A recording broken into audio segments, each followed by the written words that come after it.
కన్యా రాశి వారికి ఏ విధంగా ఉండబోతోంది ఈ వారం? కన్యా రాశి వారికి 4 గ్రహాలు యోగిస్తున్నాయమ్మ. దశమంలో రవి, లాభంలో బుధుడు, 9లో శుక్రుడు, 6లో రాహువు.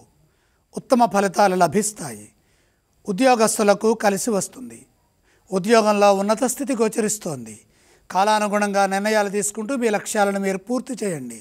ఫలితం అనుకూలంగా ఉంటుంది. మెండైన ఆత్మవిశ్వాసంతో ఆలోచించండి. తద్వారా అవరోధాల నుండి త్వరగా బయటపడతారు. సమస్యలని పరిష్కరిస్తారు. అధికార లాభం కలుగుతుంది.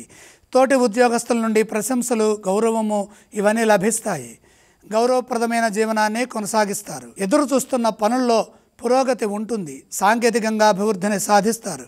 ఇదే విధంగా వ్యాపారంలో కూడా లక్ష్యాలు త్వరగా సిద్ధిస్తాయి. లాభదాయకమైన భవిష్యత్తు ఉంటుంది. 4 రకాలుగా విస్తరించే వీలు కలుగుతుంది. ప్రయత్నాన్ని బట్టి ఫలితం ఉంటుంది. కాబట్టి విశేషంగా కృషిని కొనసాగించండి. ఆర్థిక ప్రయోజనాలు సమకూరుతాయి. లక్ష్యాలు త్వరగా పూర్తవుతాయి. వివాదరహితంగా ముందుకు సాగితే శాంతి నెలకొంటుంది. కుటుంబ సభ్యులతో ఆనందంగా గడుపుతారు. ఈ రాశి వారు ఏ స్తోత్రాలు పఠించాలి? కన్యా రాశి వారు శ్రీ మహాలక్ష్మి అమ్మవారిని స్మరించడం ఉత్తమం. ఈ రాశి వారు ఏ ఆలయాలను సందర్శించాలి? కన్యా రాశి వారు లక్ష్మీ దేవిని ధ్యానించటం, దర్శించటం చాలా ఉత్తమమైన ఫలితాలని పొందడానికి వీలు కలుగుతుంది. ఏవేవి దానం చేయాలి?